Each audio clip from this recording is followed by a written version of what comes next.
Okay, you're ready to go. Great. Thank you, Tony. And thank you, everyone, for bearing with us through those technical difficulties.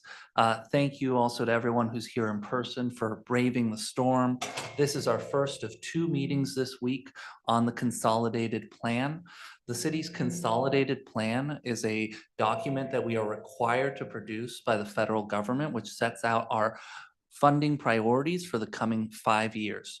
We are currently in the preliminary stages of drafting the city's 2025 to 2029 consolidated plan. The heart of the consolidated plan is the strategic plan, a table of over 50 types of public services and goods that we produce with federal funds: affordable housing, workforce development and job training programs, childcare, food assistance.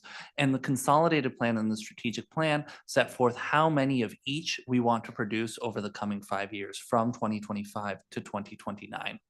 The city receives about $25 million in HUD formula funds each year: CDBG, Home, ESG, HOPWA, which are governed through this consolidated planning process. So thank you again for joining us.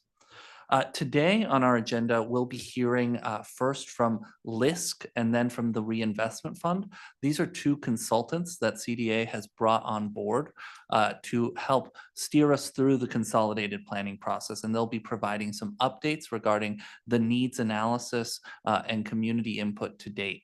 Again, we're in the preliminary stages, so right now we're looking at the data, listening to the public, but before anything is submitted to HUD, we will be releasing a draft for public comment and keeping that draft available for public comment for over 30 days. After LISC and the Reinvestment Fund present, our advisory committee members who are here and were randomly selected from folks who applied to serve on it, and also members of the public, will have an opportunity to ask questions or make comments. And then after that, we're going to do just a little bit of planning for tomorrow's town hall and additional community engagement activities, including focus groups. Tomorrow's town hall is really our opportunity to listen to the community. In this meeting, we and our consultants are going to do a lot of talking about the process thus far, and so you'll get a lot of information. But the purpose of the town hall tomorrow at the Wohl Center is really to listen to the public. We're going to be doing mapping exercises. What are community assets, areas that are more challenging in your neighborhoods? We're going to do budgeting exercises. How would you allocate these 20 coins, these 20 million across affordable housing, early childcare, food, etc.? We're going to be asking what's missing. What does affordable housing mean to you? What are your highest funding priorities? These are the types of questions and the type of input that we need from the public that will go into framing the consolidated plan. We're still happy to hear that input today, but again, the primary purpose of today's meeting is to provide an update from our consultants on our consolidated planning process. They're really our subject matter experts that we're lucky to have on board, and so it's also an opportunity to ask them questions. So with that, without further ado, I'm actually going to ask folks to go through a round of introductions. We're not that many people here in this room, so I think it's a good idea to just quickly go around, share name, whatever other information you like, and after we go around inside the room, we'll toss it to our partners who are joining us virtually. So my name is Noel Pfeffer. I lead the city's Community Development Administration. My name is Kaveh Razani, the co-director of St. Louis Art Place Initiative and business owner and commercial property developer on Cherokee Street. I'm Tom Radomski,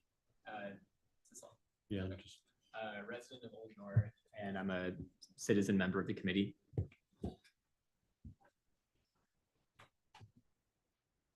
Just talking to Dr. Tennille Rose Martin. I'm the Special Assistant for Development for CDA. I'm on the advisory committee. I'm Karen McKinley. I'm on the committee. I'm a 6th Ward resident and a project manager. Great. Hello, my name is Matt. I'm Eric Wood. I'm a resident downtown.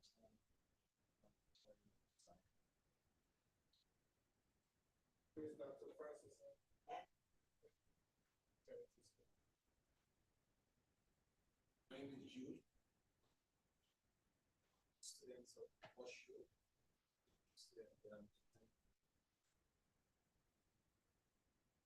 My name is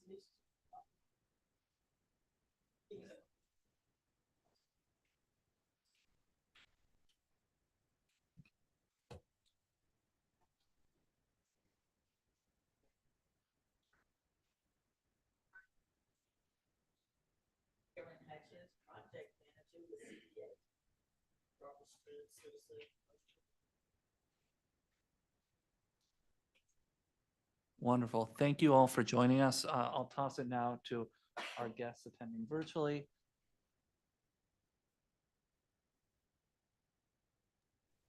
Tia, do you want to kick us off?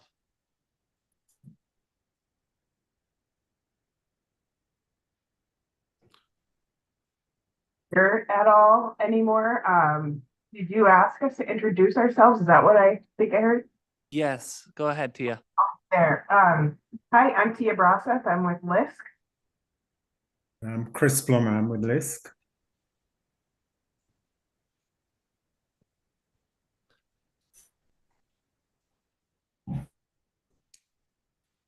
I'm Ira Goldstein with Reinvestment Fund. I'm Michelle Schmidt with Reinvestment Fund. I'm Marcy Monaco Vavrick, also with Reinvestment Fund. Great. Well, again, thank you for joining us. And I think I'm going to toss to Tia now to lead off the presentation. And feel free to share any slides you have, and we'll be able to see them here in the room. Okay. Do you want to open that one that we sent to you, or did you want us to open it on our end? Yeah, if you can open it on your end. Okay. Give me one moment.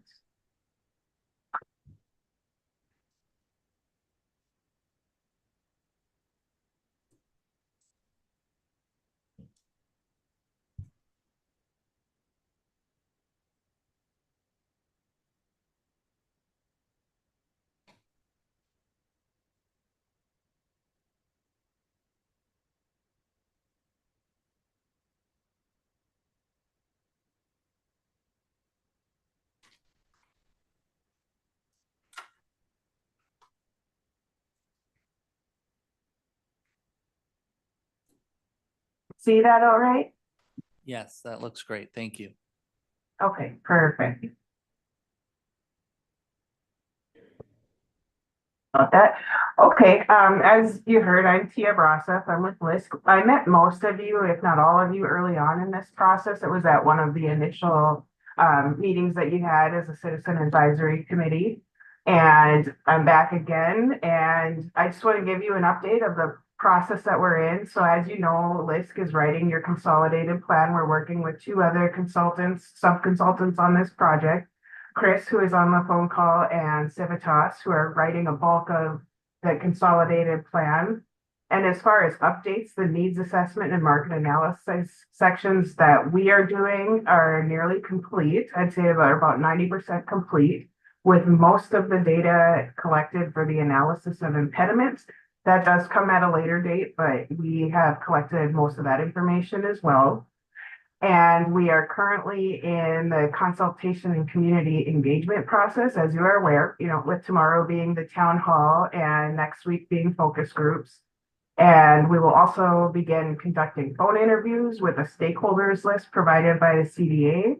And we expect to complete those interviews in about 2.5 weeks to incorporate their feedback into the consolidated plan. And a completed draft for comment will be done at the end of this month. And I have a timeline here. Let's just go. Oh, maybe I don't have the timeline anymore. Oh, here it is. So this is about where we're at with the timeline for next steps. You can see in August, we will have that final copy completed after staff has reviewed it. And we have reviewed it. It will then go out for public comment in September and be submitted to HUD by November 15th.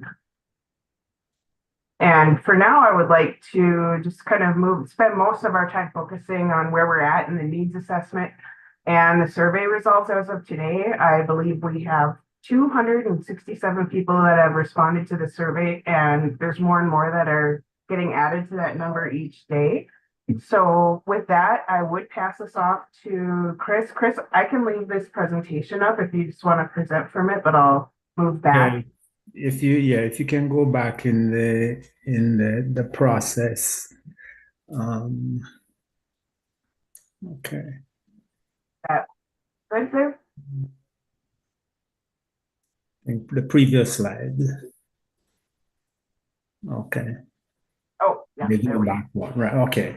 Yeah. So, good evening, everyone, and I'm Chris Plummer with ASK Development Solutions, and I have been doing this work since 1989, and I have done quite a lot of these, and I want to just commend you as a municipal grantee that this is one of the most robust processes I've been involved in, and I really want to commend you because you will get a lot of input that will drive your prioritization and making decisions about how you allocate funding over the entire 5 years and on the annual basis.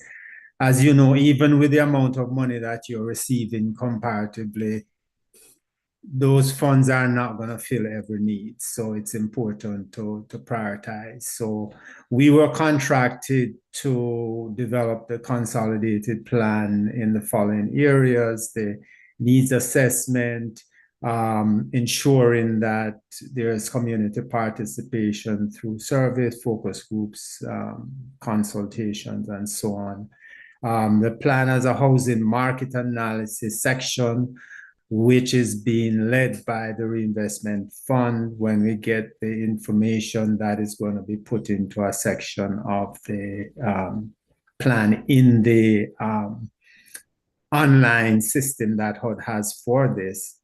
And then a part of this plan is that the city is required to provide certifications, various certifications. One of them is that HUD is required to certify that the city has to certify to HUD that it will affirmatively further fair housing. And that involves doing what is called an analysis of impediments to fair housing choice, where you identify impediments to fair housing based on the Fair Housing Act. And that includes community input, speaking to stakeholders, and getting a sense of what is preventing persons to access affordable quality housing. And that's a part of the plan. So once we get all of that demographic housing data and get all of that community input, it's going to help you to identify and prioritize your needs, which would then be translated into goals and objectives and over a 5-year period, which will drive the 5-year plan is really an estimate of funding that you receive for the 5 years. And then each year you will be allocated funding. And you will then use that plan to determine how you allocate those dollars. Next slide, please. So Tia mentioned where we are in the process. These are the main components of the consolidated plan. And with this plan, you also add in the first year annual action plan, where HUD will tell you how much money you're actually going to get.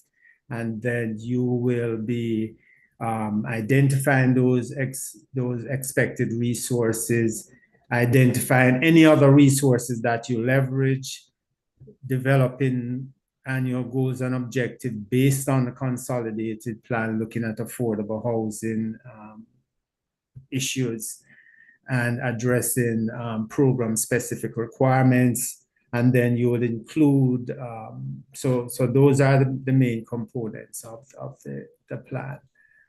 Next slide. So we wanted to, next slide.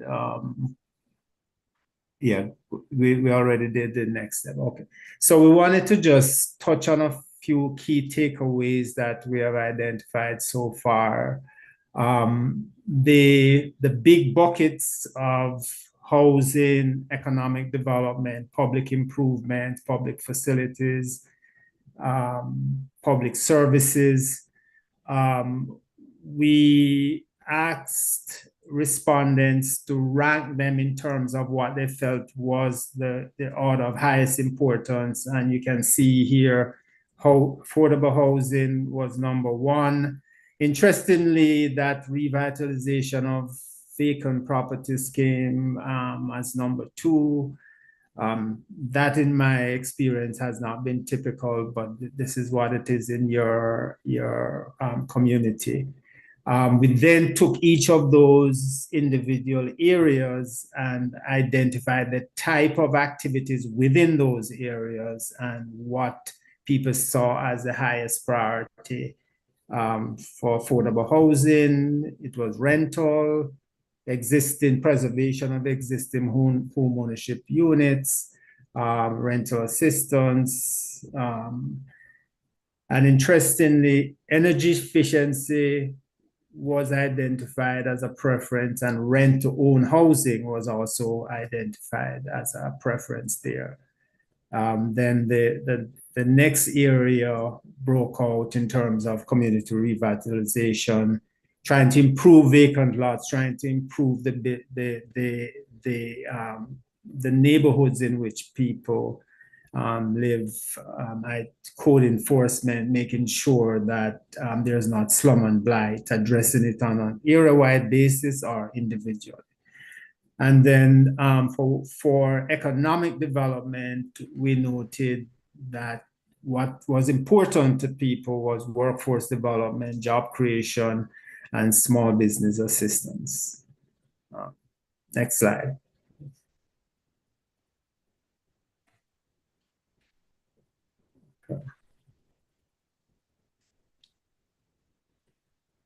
Okay, so then we look with the next area was public infrastructure improvements and also public facilities, and what people identified as highest priority: street improvements, sidewalks, water sewer improvements, health centers was viewed then, and then neighborhood improvement, cleanup activities, and so on. The next bucket we had was public services. And for the most part, there's usually a heavy need in that area. So people really identified most of the activity as a high need activities, but in terms of the main ones given the highest priority had to do with mental health for both adults and children. They were separated, and they both had high scores in terms of the needs for public service, homeless prevention, healthcare. You can see these were not all of the public service activities, but those that persons viewed as having the highest priorities. And so all of these priorities will help the city in being able to identify how the funds will be allocated.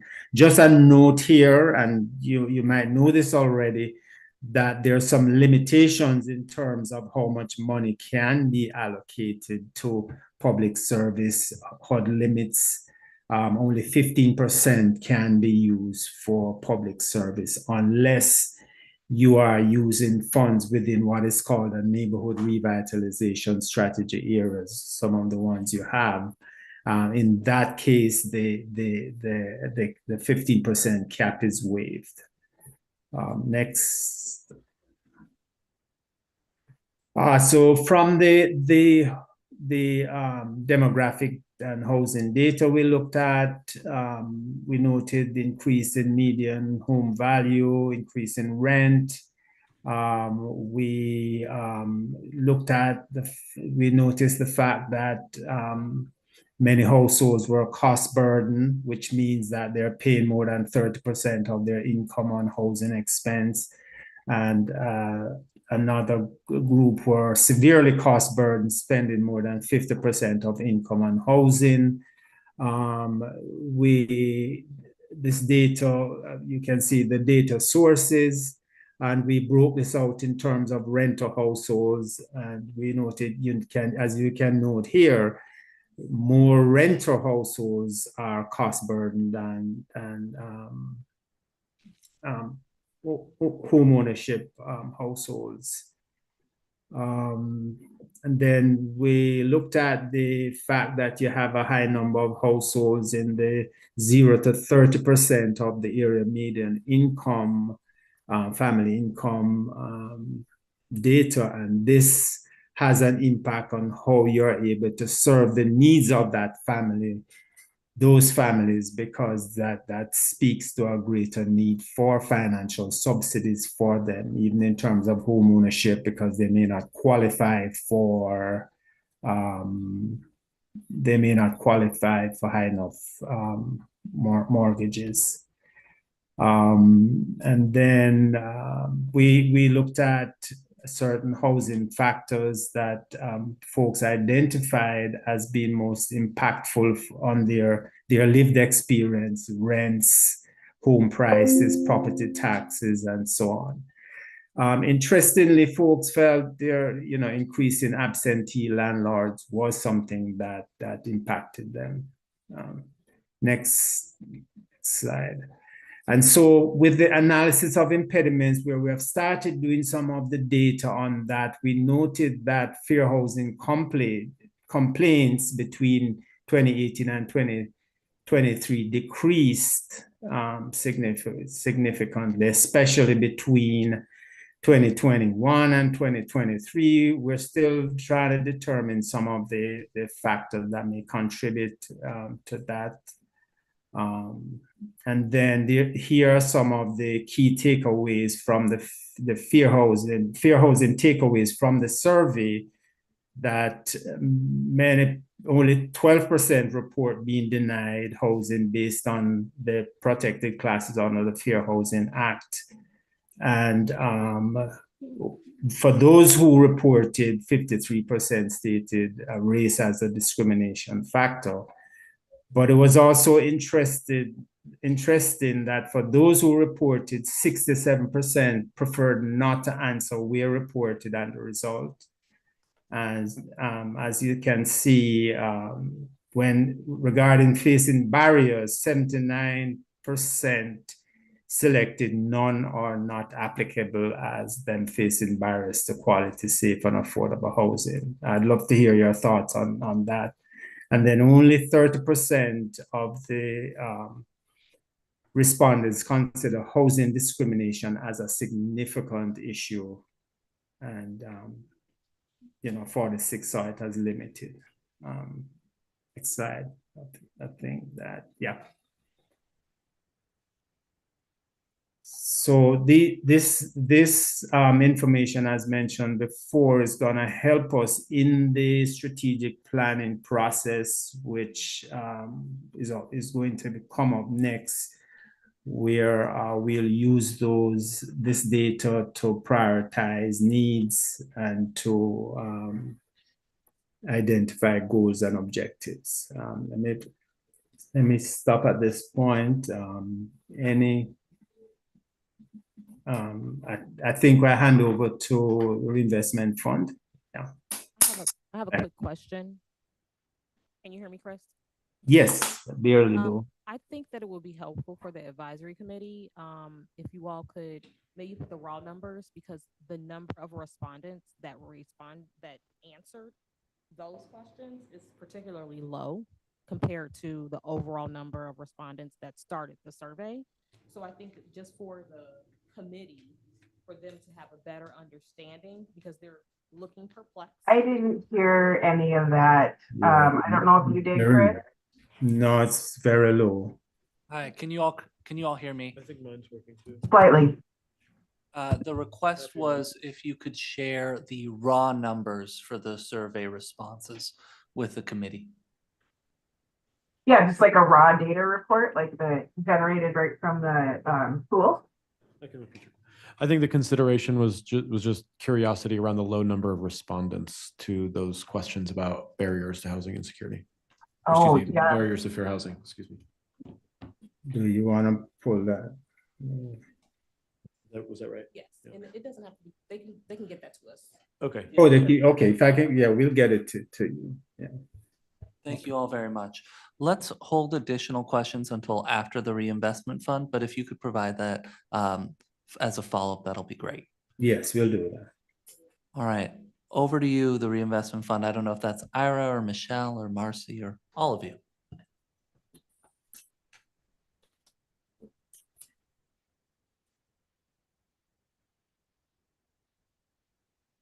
Okay, just checking to make sure that people can see my screen. Hang on, I'm gonna turn it into a Yes, we can. slideshow in 1 Yes. second. Full screen? Okay, great. So my name is Ira Goldstein, and I'm going to be speaking this evening on behalf of the study team for this particular project, which includes Michelle Schmidt and Marcy Monaco Vavrick. Just by background, Reinvestment Fund is a Philadelphia-based CDFI community development financial institution like LISC, and like LISC, in many ways, we like to describe ourselves basically as a lending institution with a public purpose. In addition, we have this policy solutions group of which Michelle and I are part, and Marcy are part, and we do these kinds of housing market analyses, among other things, which are really designed as a set of tools that communities and investors and alike can use to be able to sort of understand where the intervention strategies and investments that they're contemplating, where they're going to have the greatest possible effect. Our particular approach to a lot of this is statistical and spatial, geographic. You'll see a lot of maps as we go through this process.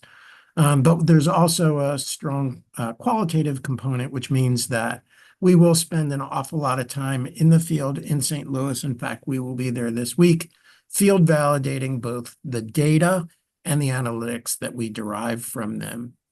So the market value analysis, this is going to be, I think, the third one that we're now doing in St. Louis. It is a tool that we designed in Philadelphia back in calendar year 2000 that was basically the database underpinnings for a near $300 million worth of investments into Philadelphia's neighborhoods, a program that was started by then Mayor John Street. It is, as I said, it's very data-based, it's field validated, it's validated with experts like yourselves, and we will meet with you a few times throughout this process to look at both the underlying data as well as the analytics that get derived to make sure that what we've created is something that is consistent with your perspective of the on-the-ground reality, and where it isn't, why, and where it is, terrific. This is an analysis that we've done in probably 40 or so different cities around the country, ranging in size from, I think Selma, Alabama is probably the smallest within, I guess at the time it probably had about 19,000 people. And we've, I guess the largest place we did it, at least population-wise, was Houston, Texas.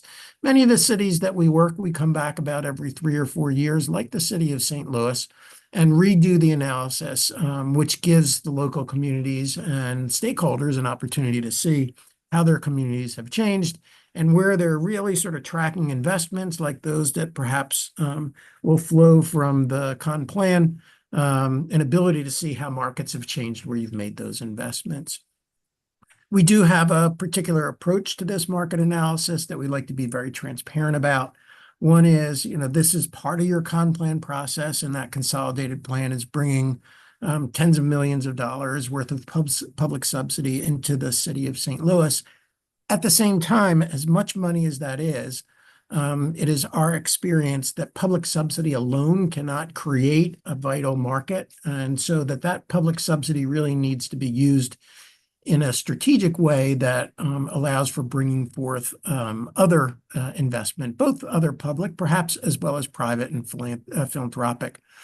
You're going to see, as you saw a few times before, a mapping of the city of St. Louis's neighborhoods and block groups within those neighborhoods, ranging from pretty vital, healthy, high-end real estate markets to those that manifest some serious challenges.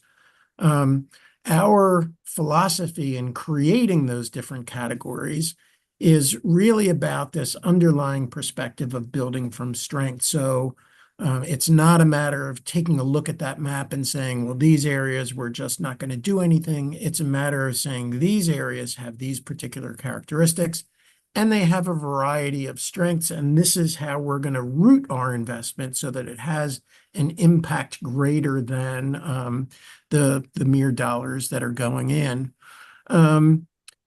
We also do this for an entire city. So some people, particularly in the real estate field, are very used to looking at things like site plans and, studies that are done to figure out whether or not a particular development is possible and viable from an economic standpoint.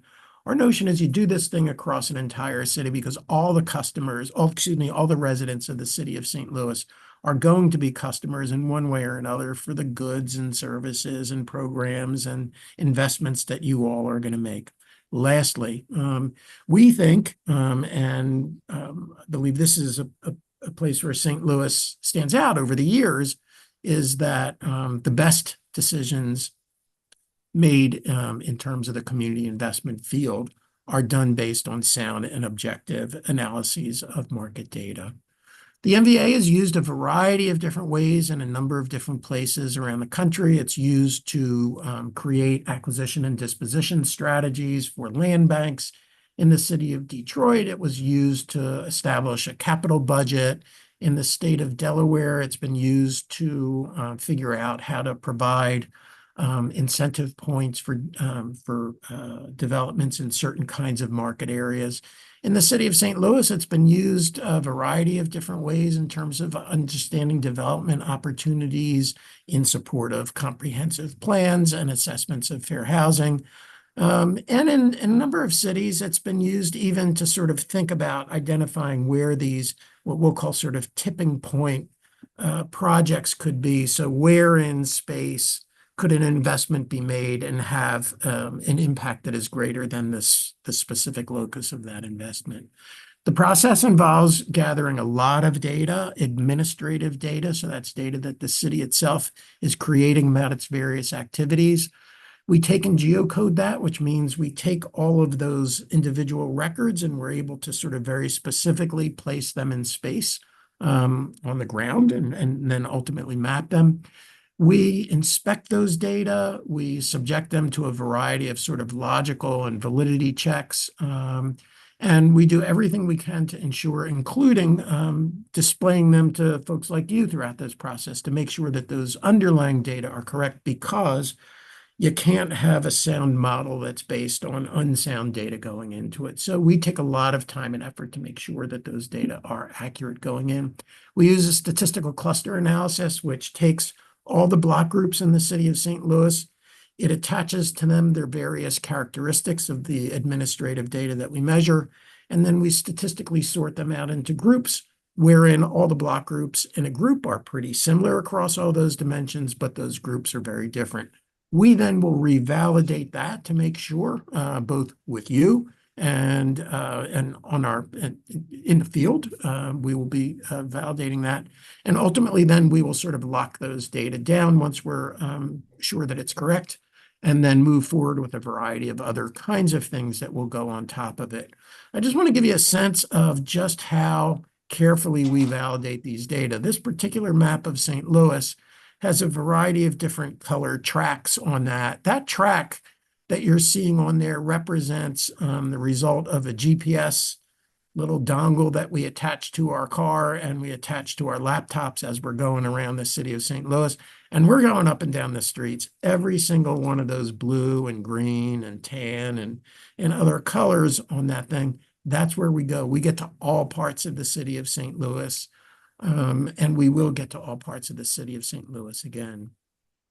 So I don't have new data to show you. Just as a bit of a refresher, I do have the prior MVA, and we are at this point at a place where we think we have most of the data gathered courtesy of a lot of folks at that Ptolemy group that you all are working with. Were able to provide us a lot. We got some on our own, but we feel like we're really pretty close to having everything. And a big debt of gratitude to my colleagues, Marcy and Michelle, for making sure as all that data came in that it was being cleaned and geocoded, all the things that it needs to be done. So this particular chart is showing you what goes into an MVA. And you'll, from there, you can see that we create this out of home sale prices. We create it out of the variability of those prices, home ownership rate, permitting activity, distressed sales, investor sales. We do vacant land and vacant buildings. We look at renters who have received a public subsidy to support their rent, and we look at the degree to which geography of block groups area is non-residential. One of the things you'll notice is we sort them into, in this instance, categories labeled A through I. and R represented places where there was insufficient data to make a coding, but it's a relatively small number of block groups out of all of St. Louis's block groups. And you'll see we sort of rank order these by price, but that's almost where that kind of breaks off. For example, although from a public policy perspective, oftentimes people think about home ownership neighborhoods as the strongest possible neighborhoods. What you observe in the city of St. Louis is some of your strongest neighborhoods from a market perspective are places that have below average home ownership rates. In fact, in some instances, double-digit points below home ownership. We see a lot of distressed sales in some of the more distressed markets. We see a lot of investor sales actually in those kind of middle market areas, vacant buildings in some of the more distressed places, as well as vacant land. And so this is about not sort of forcing categories into some preordained notion of what ought to go together. It's about using the data to allow the characteristics of the market to reveal itself. And this is the map of St. Louis. Each of those characteristics that I mentioned goes into creating the color schemes that you see on this map. Obviously, and you all know St. Louis better than I, and certainly more contemporarily than I do. At least back in 2019, that northern portion of St. Louis was the place where we saw the greatest concentration of the markets that were manifesting the greatest measures of distress. Outside of that, there were some parts towards the in and around the park, and then down in the sort of southwest portion of St. Louis that were otherwise reasonably strong markets. One of the things that I'd like to have you take out of this is to sort of go back to something I said earlier about that build from strength notion. Sometimes build from strength is approximate real estate market that is stronger than another, and how do you create linkages between stronger places and places with more challenges? And so I think you should be able to see my cursor. You're seeing here a small area that has some of the H markets, which manifest a lot of market stressors, but you're also seeing some pretty solid F markets and even some A and B markets. And so those strong markets can be used in some sense to sort of bolster and to sort of give draft to the investments that perhaps you would make in those H markets. I'm almost done. So I'd like to move quickly. One of the things that we will do is to identify the places that changed the most and in what direction since the 2019 MVA. Here's what we saw in that 2012 to 2019 time period. I noticed that the folks from LISC, importantly, are doing some analysis of housing affordability. One of the things we like to do with this MVA work is to sort of try and create an overlay which says, essentially, if I make a certain amount of money, where can I afford to go?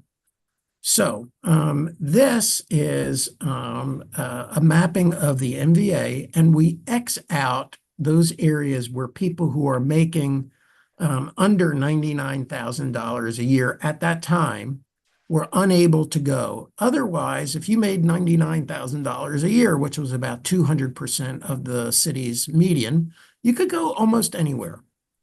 But as we move to 120, which is about $60,000 at that time, a big chunk of the city falls out of an option for you, as does 100% even more, 80% even more, and 50% even more. And what it turns out is if you're earning at that time about $25,000 a year, really the only places that were available to you were some of these more stressed real estate markets, principally, although not exclusively, in St. Louis.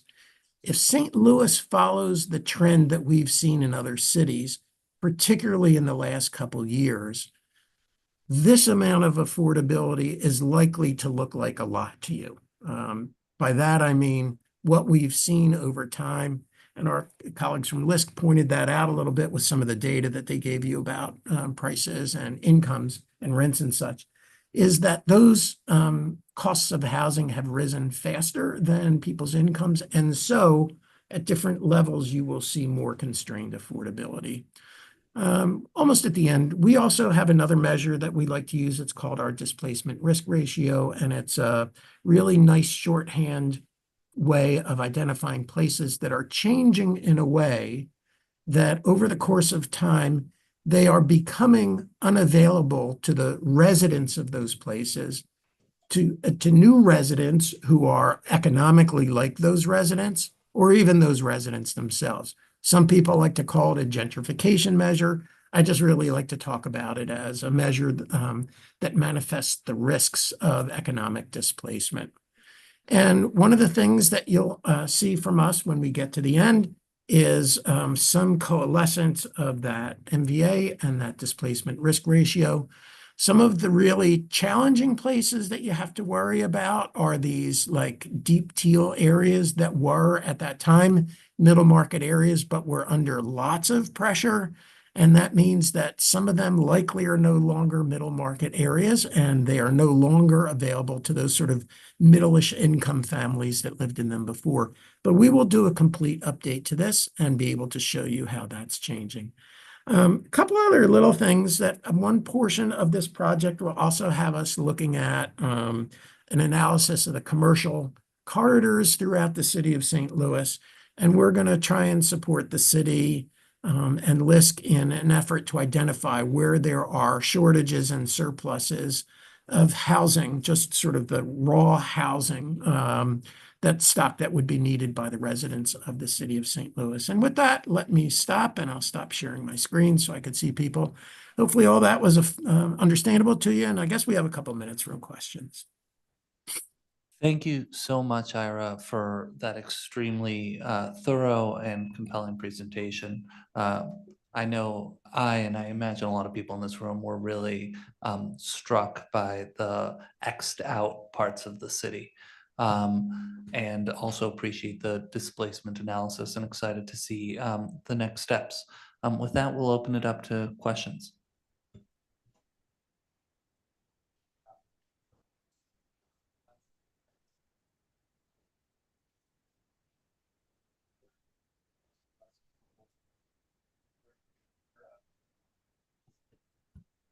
Eric, go ahead. So the data that was shown since pre-COVID, so I'm wondering if you could give us of the impact, at least in terms of your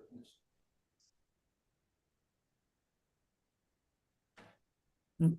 I'm sorry, I couldn't hear the question. Could somebody repeat that question for us? I can repeat it. The question from Eric was, it looks like at least some, if not most of the data analyzed was pre-COVID. And how does COVID impact the market value analysis? So this time around, we are going to pick up where we left off and give you the entire string up through, I guess, shake of the head, Marcy and Michelle, through complete 2023 or even partial 2024. Is that right? So we will be able to take you all the way through that COVID period, assuming you're of the mindset that it's over. So, and generally what we've observed is in other cities that it has been, and I don't know if it's sort of because of COVID or concomitant with COVID, you saw a really a dramatic increase in home sale prices and a dramatic increase in rents. I think part of it is that stock wasn't getting created. I think it was also partly that that there is this sort of difficult cycle of rising wages and rising good prices and what the implications are for home prices. So I expect for the gentleman who asked the question that it's not going to affect the doing of the MVA, but it will affect, I think, probably our ability to discern some inflection points in those affordability periods. And maybe to that question, maybe what we ought to try and do is with the DRR and with that affordability piece, maybe sort of break it up into, 2021, 22, 23 to the extent that we can do it and show you a couple periods that sort of bracket that COVID period. But that's a really thoughtful and important question. I appreciate that. Great. So when do we think that will be available? The follow-up question there was when you think that kind of next layer of analysis might be available. As we wrap up once we get a clean MVA, we're going to sort of lock it down. And then we will do those other analyses actually reasonably quickly. There is a certain amount of routine to us doing them. Once we sort of figure out what some of the features are, the doing of them is actually reasonably quick. So I forget exactly the timeline for the MVA, but what I would say is those other analyses will follow on pretty quickly after we lock that down. And to clarify, sorry, do you include that COVID analysis among those other analyses, or is it part of the MBA? We'll do that. What we'll do is we will, with the DRR and those affordability maps, what we'll do is to the extent that the data allow that, we will sort of do that as part of the MBA along with the presentation, the final presentation of it. Yes. Great, thanks. We have another, go ahead. Well, yeah, let's give others an opportunity. With the MVA, how much consideration is being taken when we're talking about the equity investments going in the North City communities? A lot of the funding is still going into the bigger pots, whereas you have a lot of smaller communities or blocks that are trying to rebuild their community or revitalize it, but they don't have the opportunity to do it because the funds are keep going into the same pots year after year. So you're still neglecting certain communities that don't have the value of other communities. So how can we get that to where we can start rebuilding the communities that have been heavily neglected? Yeah, I don't know how much of that you caught, Ira. I'm going to take a first stab at it and then toss it to you for any additional thoughts. But my primary reaction is that the market value analysis is descriptive, right? It is going to describe the conditions as they exist today. And I think what we've just seen is that it shows extraordinary disparities, right? That descriptive proof and evidence of these disparities, not that we need it. We have a whole slew of a tapestry of equity-based analyses that show us that St. Louis is a pretty segregated city by any count. But this descriptive analysis then can feed into our strategic plan, into our consolidated plan, where equity will be a core piece of it in terms of how we invest our limited resources to drive equity. So my answer would be, and Ira, I would love your perspective for how the equity interacts with market value analysis, but my answer at least would be that the market value analysis demonstrates and shows us those inequities, and then our responsibility from a consolidated planning perspective is to address those inequities. Ira? Yeah, I think that's sort of a great answer. I have a couple of points that I would, add to that. Firstly, one of the, I think, important features of the MVA is that we do that at what's known as a census block group level. Census block groups are not geographies that folks are used to dealing with. They're more used to dealing with census tracts. But we like the block groups because they show much greater refinement geographically, so that if you were thinking about taking a long stroll down Martin Luther King Boulevard, you would see a lot of different conditions along the way. Census tracts would kind of average those conditions together, but the block groups really sort of show you that mosaic, which is almost block by block, the differences that you see. So in terms of making those investments, to have that data at the really refined level allows you, I think, to have a real sort of constructive discussion about how best to target those investments, firstly. Secondly, I noticed from Mr. Plummer's presentation that you all are going to be doing an assessment of fair housing or an analysis of impediments or whatever HUD calls it in this current iteration. One of the things that we found is it's very useful to be able to take the MVA and use it as one of the ways to sort of disentangle some of the disparities that you see so that you can understand the degree to which disparities that manifest one way or another are driven by economics, are driven by race or ethnicity, or are driven by both. And it becomes a really kind of parsimonious way to have a nice, clean set of ways to differentiate places based on the underlying characteristics of the market. So when you see a difference that attaches across markets, you're much better able to say, for example, that yes, this is really, we've controlled for a lot of different things, and this is something that manifests as a racial equity issue versus one that's an economic equity issue, which, by the way, are two important things, but they're different things and require different kinds of approaches. So those would be the only things I would add. I do think that at the end of the day, it's going to be, about what the city and the stakeholders and the like choose to do.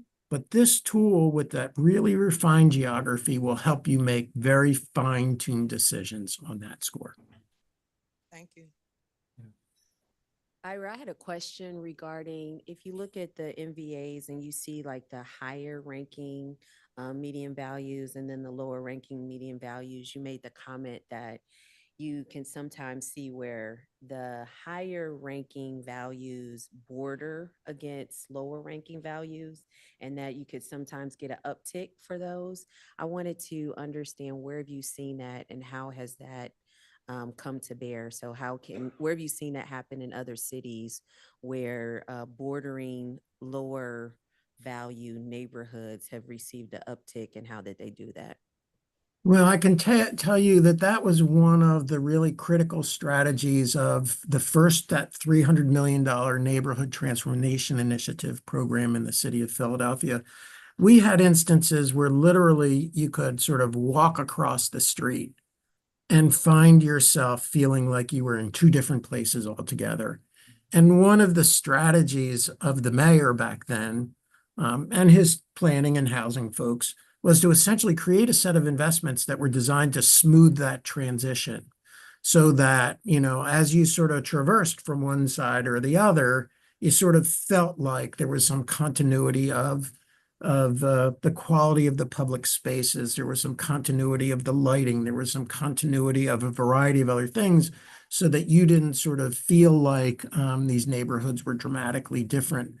To me, that represented a really, I think, a really sort of sound view that, adjacency can be an asset. Now, the flip side of adjacency is sometimes it's manifesting sort of a process that is sort of washing over and may serve to displace people. And so what you want to make sure is that you're making those adjacency kinds of decisions with an eye towards preservation as well as uplift, let's say. I've got a question. Can you guys hear me okay? Yes. So I'm particularly interested in the types of sales that you guys have identified here, distressed investor, et cetera. I'm not a statistician or a data person, unfortunately. So I'm curious if it's possible to build profiles of buyers as well, by whatever metric or tool was used to determine, homeownership versus rental, investor versus distressed sales, et cetera. I ask because, particularly in a follow-up to Eric's question earlier about the effects of COVID, I am very curious to see what trends happen year over year in the market and whether you see a lot of distressed sales going to investors, for example, or if there are concentrations of a particular buyer profile in particular neighborhoods as the market value changes over time. So I guess my question is twofold. Is there a way to build trends around that type of data? and if it's possible to do more than just like a single year snapshot, rather, seeing changes like this over time so that, you kind of get that flip book effect of, here's how these neighborhoods are changing year over year. Sure. So,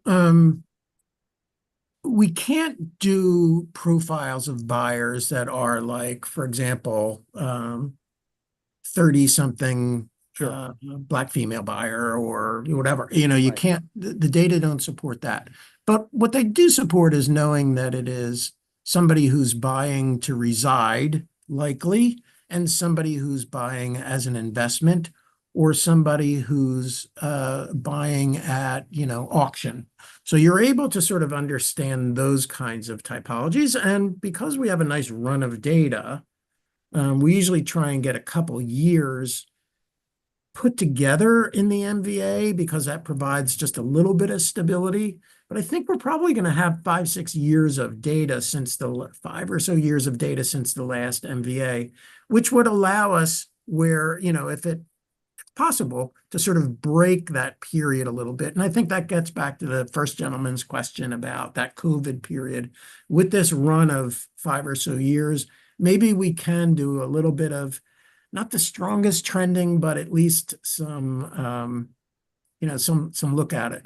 I would also say, like, there may be other sources of information to know at, like, who your buyers are. Like, I've been playing around in Philadelphia trying to understand through third-party data, like individual census data. So who's coming into City of Philadelphia and what do they look like? And you can sort of do that with individual census data.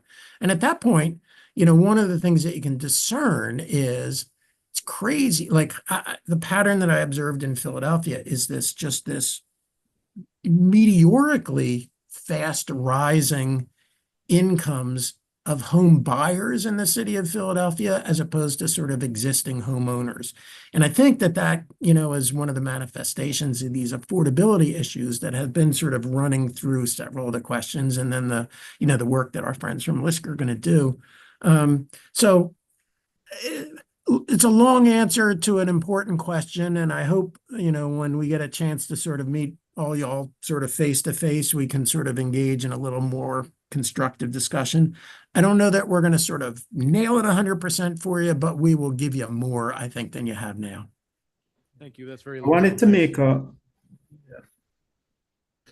I wanted to just add something back to the young lady who talked about investing in distressed communities. And we assisted the city of Detroit in doing their consolidated plan and doing a neighborhood revitalization strategy area as part of its consolidated plan.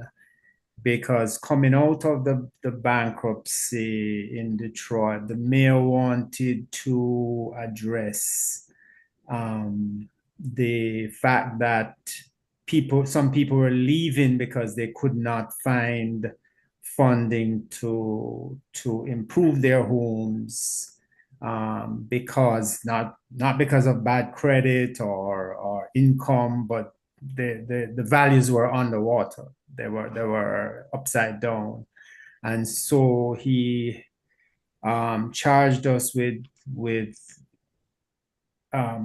helping him to create an NRSA strategy that actually blanketed the entire city almost. You had 5 neighborhood strategy areas that covered the city almost. First time HUD had ever done that. A best practice. I don't think they have done it since. And what that helped to do was to address some of the, or use MBAs to address some of the housing issues there. It led to,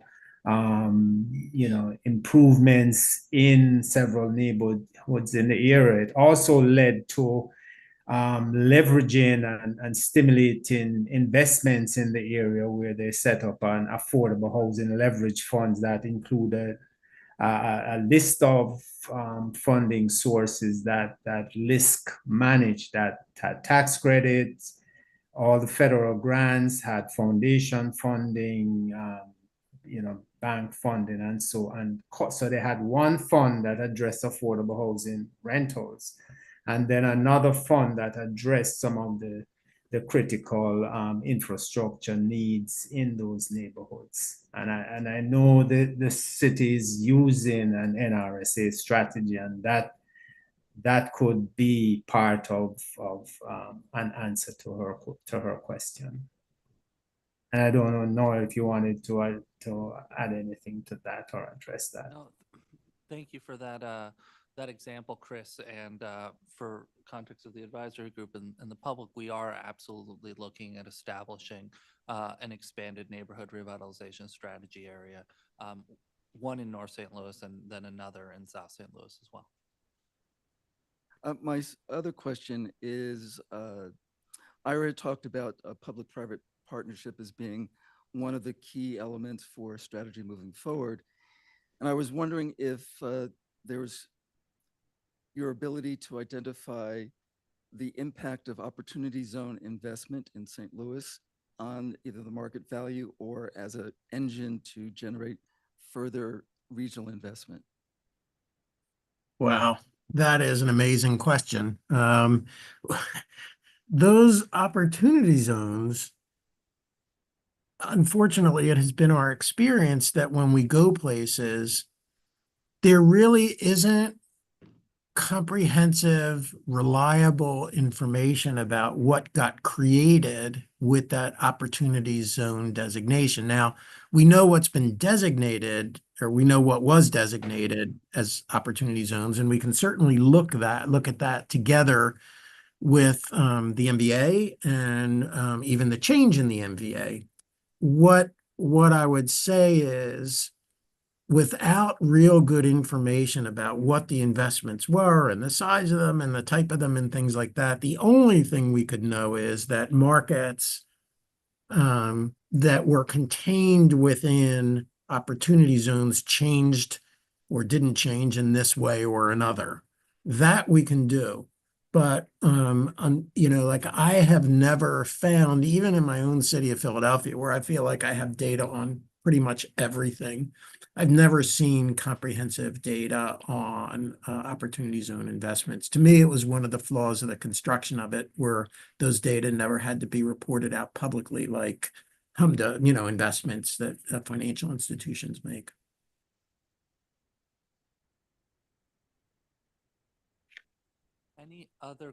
Any other questions before we move on? I think that we may have some members of the public participating virtually. So Tommy, do you know if we've got any questions in the chat?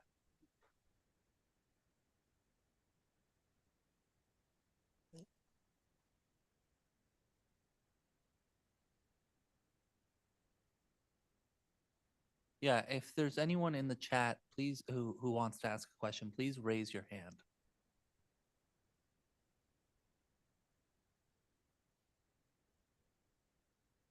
Great. Denise, we're going to bring you on to ask your question.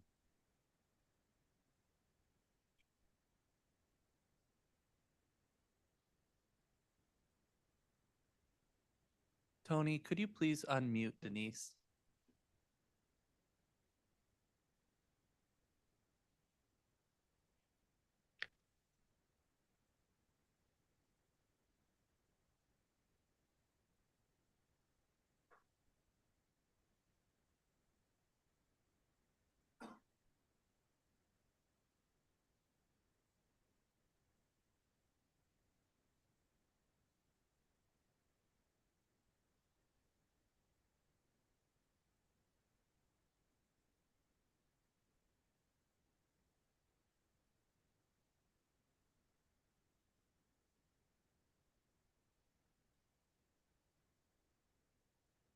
All right.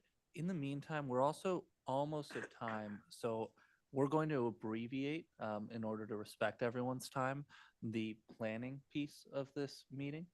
Instead, all I'll ask is for everyone in attendance, particularly our advisory board meetings, if you can spread the word amongst your networks about tomorrow's town hall. Again, that's really an opportunity here. We've been talking a lot about the data, about the planning process, but that's an opportunity to hear from the public about their priorities.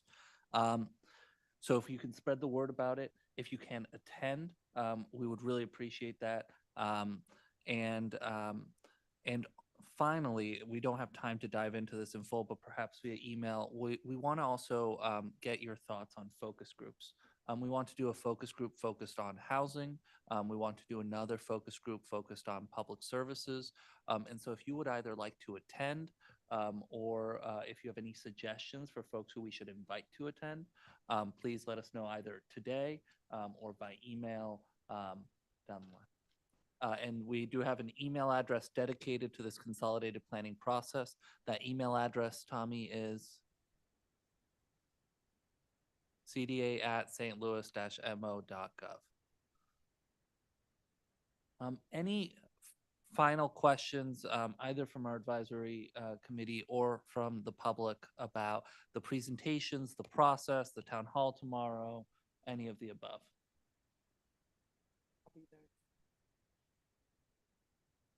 Another item that I did want to discuss as a committee just briefly is we do have the survey. It's still live. When do we want to close that? End of July has been pitched. Does that sound reasonable to everyone? When are we gonna get the updated, numbers from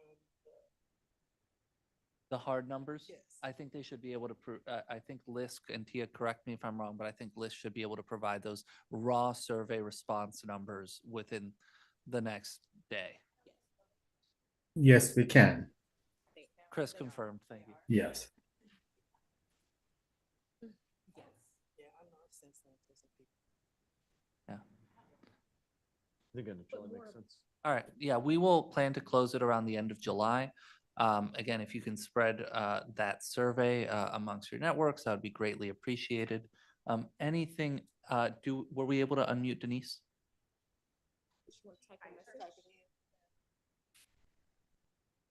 If you haven't taken the survey, please do so. Indeed. And share. We need those numbers. Can we or should we meet for the first week of August? I think we will absolutely hold some focus groups.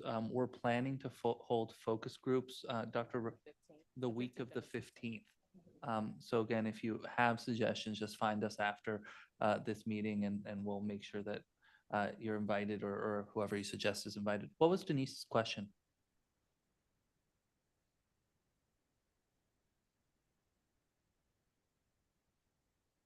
Okay, Denise, we're sorry we're not able to hear your question right now at this moment, but you can get in touch with us at cda@stlouis-mo.gov. That's stlouis-mo.gov. Well, can you repeat what were the ideas for the working groups? For the focus groups? I'm sorry, focus groups. Yeah, we will have one focus group that's very focused on housing and affordable housing. That's emerged as a top priority, both in our discussions here from the survey. It's the top priority. We see the fact that we have over 30,000 cost burden residents here in the city of St. Louis. And so that's a top priority. And so really defining what is affordable housing. It can mean so many things: for sale, rental, rent to own, new construction, rehab, permanent supportive housing, tiny homes. It can be so many things. How do we prioritize our limited resources? And that'll really be the kind of purpose of that focus group. Now I said it. Wait, no. We did call them focus group. The next one is on public services, where we have a similar challenge. We have our public services cap. We can't spend more than around $3.6 million a year on public services. It's consistently our most oversubscribed category. And it can fund so many different things. It's very flexible. It can fund food assistance, workforce development, early child care, healthcare services, reentry services, legal services, et cetera, et cetera.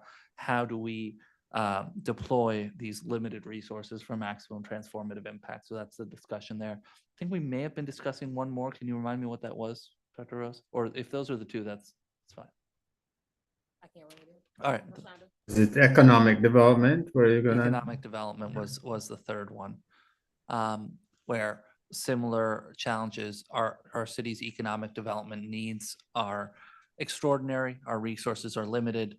How do we deploy those funds for maximum catalytic effect and to leverage and drive private investment?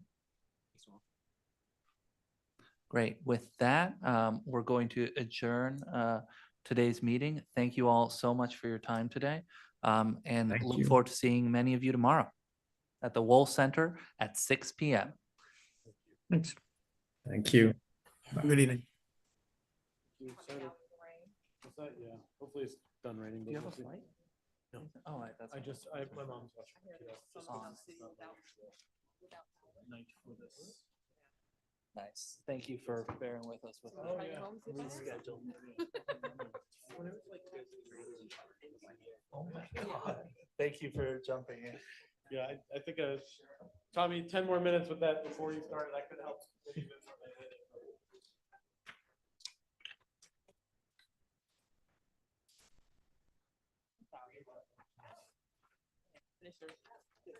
Right. Is it fair?